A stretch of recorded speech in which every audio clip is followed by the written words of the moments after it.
Léon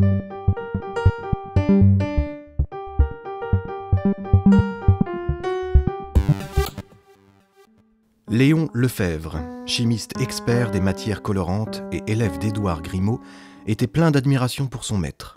Je me rappelle encore sa préoccupation lors de son travail sur l'oxydation de la glycérine qui lui fit découvrir le premier un sucre synthétique fermentescible.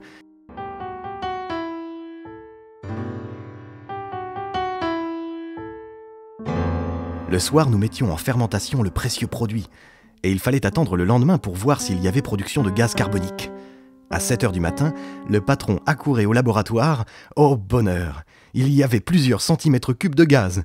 Toute la journée, ceux qui entrèrent au laboratoire furent salués de ces deux mots. « Ça fermente !» et chacun de rendre visite au tube à fermentation. Édouard Grimaud fut successivement pharmacien, médecin, professeur à l'Institut national agronomique et à l'École polytechnique, où il introduisit dans ses cours la notation atomique. Une première.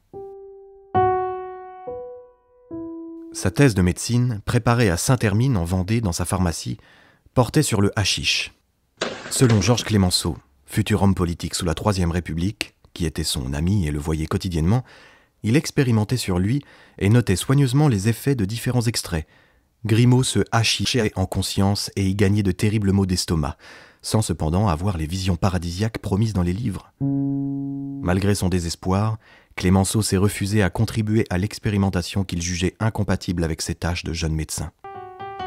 Grimaud écrivit la première biographie de Lavoisier.